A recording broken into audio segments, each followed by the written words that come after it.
Now, in this hour, I will be chatting with Dan from the band Kingdom's Cause. I chatted with Lisa from For Kingdom's Cause a little while ago. They've got a new song coming out next week, which we're obviously not going to play just yet. However, I do have Dan, who is the drumming man to the band, keeping the rhythm and all of that jazz. Hello, Dan. Hi, Andy. How are you? Do you know what? I'm very happy. I like drummers. Excellent. Good stuff. Well, you get the job done. You see, there's the people at the front. You know, they're all this and that, and then there's a drum at the back. The bulwark of the rhythm that keeps it all flowing as it needs to. That's my personal opinion, but I might get shouted at later. I'll go with your opinion as well. I like drummers. No, we like drummers lots. You are the drummer, aren't you, for the band? Yes, I am. Yep. Came on board sort of last year. Lisa and I have always been in contact from sort of previous projects that we did, and many years ago we were in the local scene together, and then sort of merged onto these songs that we had from a previous band. Always felt like a chapter we'd never quite closed. So when she asked if I wanted to drum in these latest tracks that are going to make the album later on this year, couldn't say no.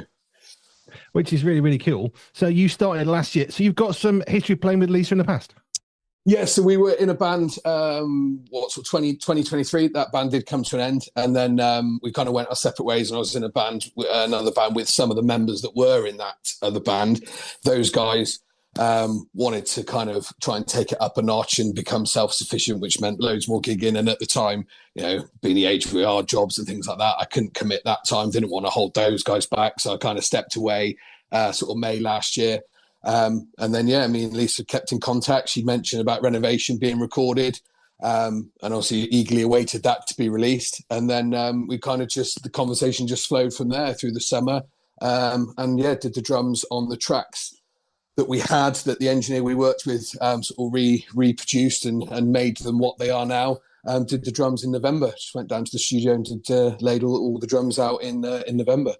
And this is where we are now. But thing is, if you're in a band, it's an awful lot of commitment, because not only the practice time, which is the bit that nobody ever sees, which you do at some point, that's sort of in the background. You know, we don't even think about that bit. So you've got all that time, which is a commitment. Of course, if you're going to go on tour, which eventually you want to have to do because you've got an album release, what have you, well, that's even more time. You can't just have a 5-minute pop down the road to your local pub, because that isn't really going to cut it. No.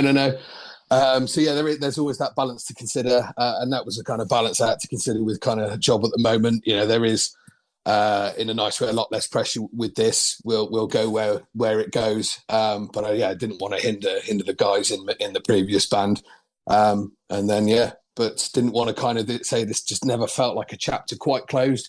So when Lisa and I just kept talking, it was like, let's just do it. Let's get the drums down. Wanted to hear where the songs were, and say the producer we worked with, Joe Marsh at Orchard Recording Studios in Somerset, it's phenomenal. Just did an absolutely incredible job. And this is where we are now. So they're just being released, and then see where the year takes us with gigs and practice and things like that. Now let's go back a bit in time for drumming, because drumming, a bit like a violin or a trumpet, they're quite specific instruments. It's not a sort of thing like most people might have a guitar in the loft. That's not common, and you can have a sing into your shampoo bowl, but it's things like that. It is quite specific. Where did drums start for you? So I never did it from a young age. I came into it quite late. I was already in secondary school, and I kind of like, would I like to? And I picked a pair of drumsticks up in a rehearsal room kit to the secondary school I was at, and literally the first week I wasn't even coordinated. Sort of just played hi-hat, snare with no feet. It was like, maybe I'm not that, maybe it's not for me. Literally a week later, you sort of try and do band, let's start a band in school. But a week later, we kind of had, whatever day it was after school had finished, went to the same rehearsal room. And I'd not picked up any sticks in the week, didn't have any kit at home. And then it suddenly clicked. I was like, the bass drum, I could do the bass drum. I could do it. Hang on a minute. I hadn't even practiced in the 7 days in between. And then just sort of took it from there, really. Very sort of a weird way to fall into it. But it just sort of clicked. And then, just in bands in the early 2000s thereafter. Probably should have practiced a bit more than what I did. But it's just sort of, I stumbled into it like that, really. Drums, percussion, very similar, not the same. I know this. I remember watching Pink Floyd Division Bell on tour. I watched a DVD of it. And when you saw the drum kit, you think, "Wow, that's fairly impressive." And then you see the percussion kit next to it. It was like more than most people have as a stage. Was basically 2 drum kits. So, do you prefer percussion or do you prefer drumming? I mean, well, what's your definition? Because I didn't think there was a. I'd say. You see, percussion for me, it's more filling in the gaps, whereas the drumming would be actually driving the rhythm through. So that's what we saw when I was watching that Pink Floyd thing. The drummers were just doing its thing. I mean, spectacularly. It was quite amazing. But then there was a percussion guy who was almost a semi-gymnast, kind of bouncing around doing all sorts of stuff, filling in some of the gaps. Oh, straight drumming for me. Straight drumming. If that's the definition, we'll go with straight drumming. I can't state it's the definition. It's definitely a definition, and it's the one that I would use. Bearing in mind, I did study music at school and failed, so that perhaps does give you an indication of my musical knowledge. We'll go with the drumming now. That's fine. So I want to move on to one of the tracks that you've got, because this is apparently your favourite one at the moment, which is it is. It's by Vic Inman's. The song is Breakdown. I want to come to that in a moment, but how do you create a drum pattern? Because I know you can read a piece of music and you can play the drums. I've watched people do that and think, can you not just make it up as you go along? I don't understand it. However, how did you start thinking, well, what does the drums look like or sound like or feel like in a song? Yes. I mean, when this song was first written, it was 3 years back. And the guitarist who kind of wrote the songs back then, he just had the kind of drums to a point through sort of GarageBand. So I'd kind of taken those bits and then I just evolve it through. I'm not massively fancy. I'm not sort of a flow drum. I just like to be simple, effective, keep the song going. If I am writing a drum part, so to be fair, I haven't really done a sort of here's a song from scratch, let's write the drums. But years ago, it was kind of, it just went through a process of evolving. It was like, let's start with this and then take ideas from the band just morph it into then, is it going to be a tom beat? Is it going to be like a four on the floor and just straight hi-hat snare? And just kind of kept evolving it over time and over practicing, and then just I'll try this or just try that. I was never precious about, that's my beat and do whatever's the best for the song. Whether that's how it was written by the kind of basic drum track on GarageBand and evolving it, or then sort of engineer going, let's try this. The last band, when we were in the studio recording, actually the drums changed quite a lot. The kind of song was settled, but we kind of come to recording, let's try this. And they actually morphed even at that last kind of point for recording. You see, now this is why I'm asking these questions, because I find this stuff fascinating. And I think most people think, well, it's just the drums. They're just hitting a thing at the back of the band. It's not that important. Whereas me, I really understand the importance of not just a good drummer, but somebody who can keep in rhythm, which honestly, not everybody can, by the way. It's got to be saying it. You're not supposed to follow the band. They're supposed to follow you. So you're supposed to drive the rhythm through. And I've also played with some drummers who are, let's just say they like improvising and being bigger. Important than perhaps they ought to be, destroying the flow, or just I've got to be louder. No, it doesn't. No, I just want to try and be simple, effective. I mean, when in the previous band, me and Lisa were in, that was the first time I'd as a drummer played live with Click. That was slightly eye-opening. So I mean, I've only really in the last 3 years actually played with kind of having backing tracks, having in-ear monitors and click track. Up to that point, it was just me trying to keep the time as best I could.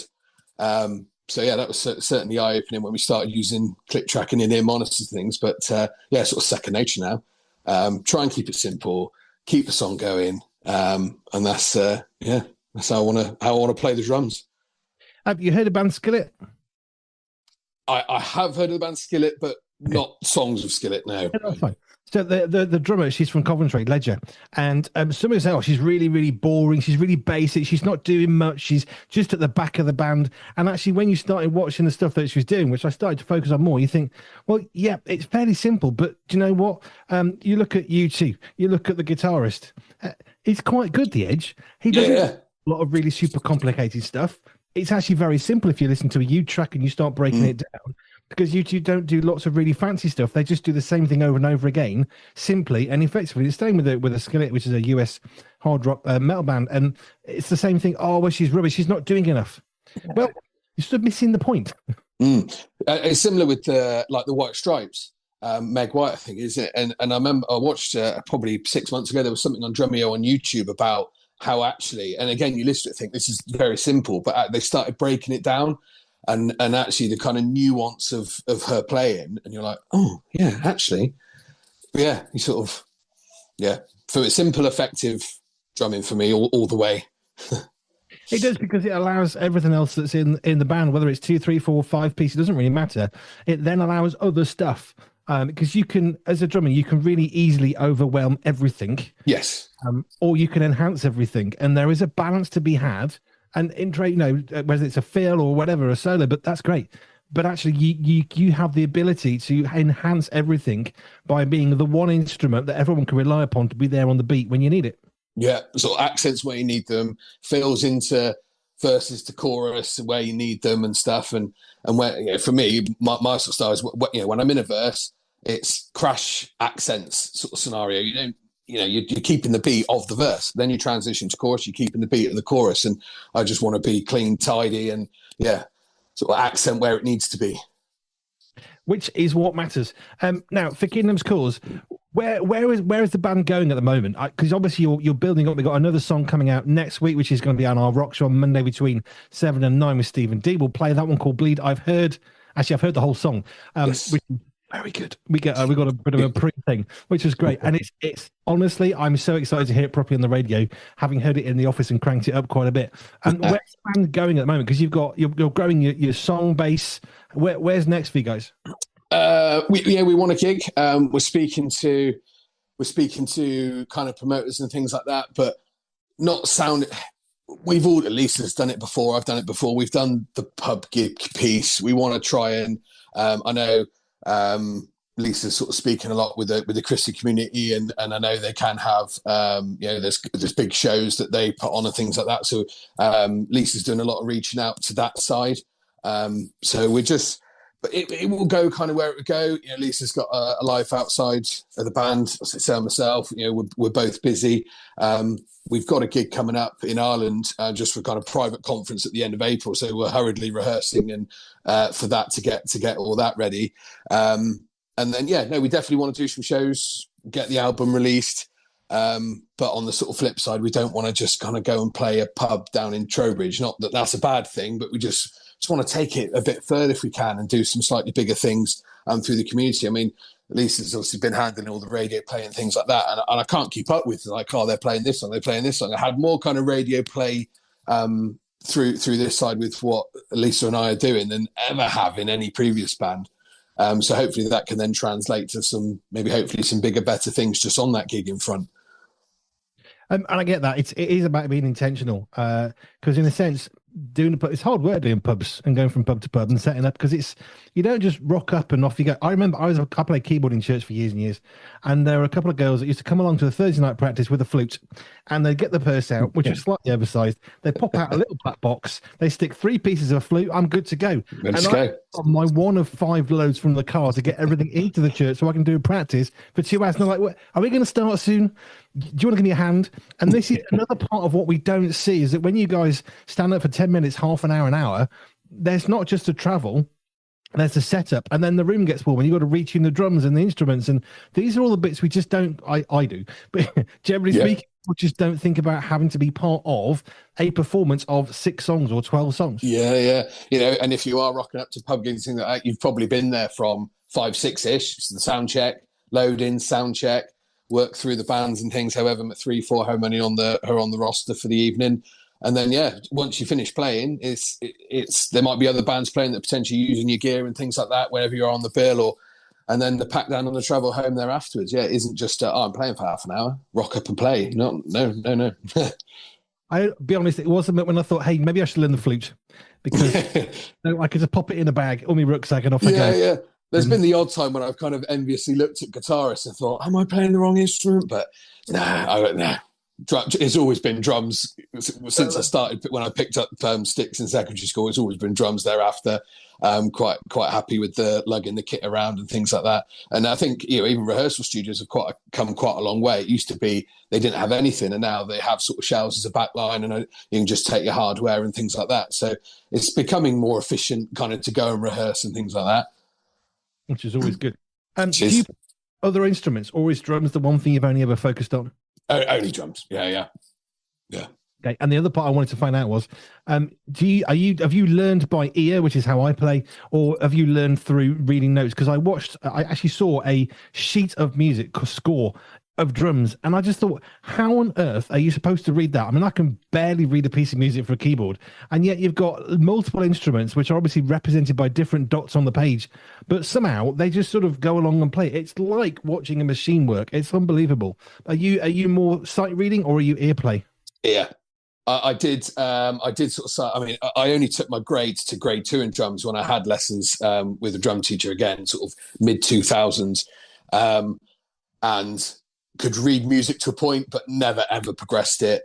So it was all ear for me. If I was ever playing drums at home and just playing along to Feeder, for example, back, I would be, have it cranked up in the bedroom, play along to the neighbours weren't impressed, but I was playing an acoustic kit in my bedroom at home. For like, I'll just play for half an hour, but it was always ear, just listening to it and trying to work it out and play along to it. I used to love it when someone said, can you play this? And they put a piece of music in front of me and I'd say, not really. No. And it would be the same. I'd be like, is there something I can listen to? And I could just start piecing it together and build on it from there. Yeah, I used to love it when people were really like, I got to grade 3, not like official grade 3. This was like a keyboard academy thing. It was the people who made the keyboards grade 3, really low. And I used to play okay, and I played by ear, and I could just play what I heard. And then you get someone who's like grade 8, proper pianist, and they, well, can you play this piece of music? No, but you must be able to. Why? Because I've just heard you play. Yeah, but you've got a piece of music in front of you. Yeah, I ignored it. I wasn't actually reading it, but it's in the memory. It is. Which is what I like about music, because it is something that people can get hold of. In terms of drumming for you moving forward, we're going to finish with this song that's your favorite one. Where are you hoping to this to go in your own self as a drummer? Because obviously you want to get this bigger. I mean, then potentially in the future you got albums and all the rest of it. So you said your job is a little bit less pressured. Does that make it easier for you moving forwards? This band is less pressured. Job wise, no. Job wise is not less pressured, which always obviously puts a bit of a sort of strain on time, which is why this sort of project is just perfect at the moment for sort of myself and Lisa. But for me, it would just be practicing at home. I think I'm kind of the level I am, really. I'm at the level, it'd just be it's just going to be home playing and moderate improvements that way. But if you're doing the simple drumming, which is actually that simple, if anybody's out there wanted to work out what simple drumming is to a decent level, then try and tap a beat with your hand and an off beat with your left hand. Do that for about 10 minutes. You're sort of getting towards what we call simple drumming. Not because I'm a drummer, but I know what you have to go through. Hence lots of respect, because holding a beat and doing the same thing repeatedly, it's fine for 20 seconds. Anybody can do that. Go beyond 30 seconds. Now you've got your muscles starting to ache and lock. Do you have to warm up? Because I mean, singers and guitarists, they warm up in different ways, but what's your prep for a little gig? Yeah, I do warm up a little bit. I just have sort of a pair of sticks in my hand, just kind of air some rudiments, sort of double strokes or single strokes. But this is where it comes back to where I probably didn't practice enough when I was younger, and I didn't kind of really increase my speed around the kit. So I've always kind of made sure, yes, simple and effective, but sort of play within myself. So I'm not like Joey Jordison of the old Slipknot days, where he's absolutely monstering around the kit and things like that. I'm never, ever, ever that quick. I couldn't, I wouldn't, I'd have to be practicing for probably a year solid to get to a speed like that. But I just warm up, make sure the muscles are loose.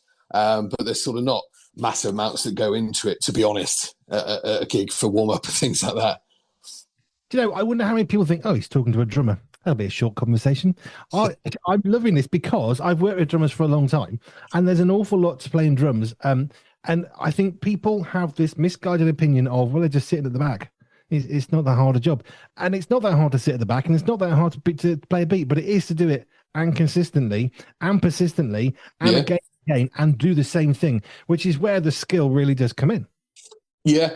I mean, with the song structure, with the gig that we have got coming up at this conference in Ireland in a few weeks' time, I've been coming home from work and been doing the set effectively just on the electric kit behind me, just because we can only rehearse on Saturdays as the two of us. So in the week, it's it's just driving that. Did a cymbal hit there, make sure I do that next time. I did this feel into this, make sure I do that next time, and just because muscle memory, and getting it sunk into the old grey matter.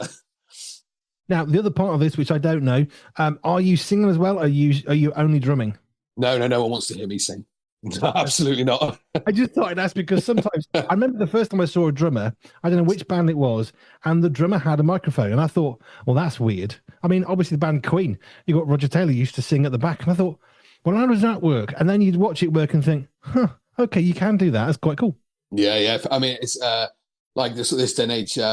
Like watch Biffy. I haven't watched Biffy Clyro live, but watch their sort of YouTube videos and things like that, and their drummer sings stuff, and some of his beats are complicated and offbeat and stuff, and then he's throwing in singing as well. I mean, he's just sort of fair play, but no, singing for me, absolutely not. No, tone deaf on that front. I can sing and I can play. What I can't do is talk, which I watch some people talk while they're playing and thinking, no, because they end up speaking in rhythm, and it just sounds like a weird looking robot. I do. I mean, when we're rehearsing, I do sort of sing along to the lyrics Lisa is singing, but obviously no one can hear me over the backing tracks through the PA, so I'm just sort of singing along, mouthing the song along. But that's as far as it goes for me. No mic in sight. Do you know what I like chatting to you? You know what you enjoy doing, and you want to focus on doing it really, really well. And I think that's such a key, because any decent band, it's not about the amazing stuff they do. Yes, of course it is, but it's about keep on doing the things that they do and doing them really, really well, which takes a lot of patience, a lot of perseverance, and it does take practice. Which, I mean, I remember I tried to play the cello at school. I didn't do very well for two reasons. One, I just thought it was stupid to practice. Like, what's the point? Give me the instrument. I just want to play. But let's say what we need to do to get you better at playing the cello, you need to hold the bow and do your bow exercises where you're supposed to use your hand and kind of make the bow go up and down your hand with the fingers. And I'm thinking, really? What? Like, but I'm not going to do this, am I, if I'm doing a concert or something? And I'm sure it was logical. It probably explains why I didn't go on to do the cello for very long post junior school. Yeah, it's probably similar with me. I just want to play. Once I'd sort of locked in that I could do the bass drum and the snare and the hi-hat, that sort of second week of picking up a drumstick, let's just play. And then, I didn't do rudiments or anything like that. I never spent half an hour a night being regimented with myself to take those next steps up, and I probably should have been. So you've got a gig coming up in Ireland. You're looking for other gigs in the future. Yes. You've got a new song coming out next week. I think it's Friday this week, isn't it? It's coming out. Yes, I'm sure it is. Yes, it is. It is. Let's say yes confidently then, Lisa. Yeah, no, it is. It is. So we're looking forward to playing that next week on the Rock Show. What else have you got? Have you got other songs you're working on at the moment? Do you know, or is this just a much gentler, simpler movement? Yes, it's just a much gentler, simpler. We have this batch of the 8 songs, 7 recorded for the album that's going to come out later in the year. Renovation makes it 8 as the current set, and at the moment that's it. I'm not a great sort of starter of a songwriting process. It's always been, there's a guitar hook, right? Once I've got something to get my teeth into, that's kind of where I kind of start. Then we start going for. But there's kind of Lisa's always kind of noting down ideas and things like that. But as it stands at the moment, we haven't gone back to there's no sort of plans to go back to the engineer and the producer that we've worked with and sort of start writing the kind of next sequence, the next cycle. I imagine, that's probably a good later this year, maybe even a year away in totality. And there's sort of nothing in the pipeline at the moment past this sort of eight song set that we have. Cool. Dan, thank you. I'm loving this because I love talking to musicians. Having been somebody who ran bands and stuff in churches, particularly over many, many years, I had a great deal of respect for bass guitarists and drummers. And if those two worked together, it made everything better. Yeah. I also worked with a few drummers who, as I say, they liked to be heard. And in the context of a church, which, you can bring it down a little bit, you don't have those particular restrictions. But it's important that you actually work together. And it sounds that you guys are, which is great. So we're loving hearing the music and it coming through. And wishing you guys every success moving forwards. Safe Ireland and all of that. And we are going to go and play now for you. not Led Zeppelin, that's the next one. Breakdown. There we go. Sorry, it's the wrong thing. For Kingdom's Cause, your Breakdown. Tell me why this is your favourite song, and what do we need to listen out to? I love the melody, the lyrics. It just absolutely scratches an itch in the way I love songs, elongated sort of vocals. As soon as this song was floating around back in 2023, when it was slightly different and then been tweaked for now, it just, everything about this song is just, it's right up there with my favourite. The melody, the drums behind it, the vocals, just ticks every box for me, to be honest. Is there a bit of this that you want us to listen out to where you're doing your bit and it's really cool and you're really happy with what you did? It's fairly simple on the drums throughout, really. The sort of transition into the second verse and second chorus, there's a sort of stutter, but it's then mimicked by just a simple da-da-da-da-da on the snare. That's a lovely transition that was kind of put in by the producer, and we mimicked it. We echoed it on the snare drum. And the end is nice. There's a really nice, crashy, fairly heavy-ish outro to bring the song to pause. Those are my favourite bits there after a lovely melodic mid-late. Cool. Well done. Introduce us to the song now, and we'll go straight into this. Yes, so this is For Kingdom's Cause, and this is our current latest single, Until Friday, Breakdown. Here at Pure 247 Radio, we've had the privilege of speaking to some amazing people with some amazing stories. I was about 5k off the coast paddling, and I was watching this storm on the land, and it literally hit a mountain, and rather just going over the top of it, just turned and just came straight at me. You can't stay on the board in that instance, so I literally am jumping off the back of the board. I've got everything tethered down on the board, and I'm just holding on to the back of the board.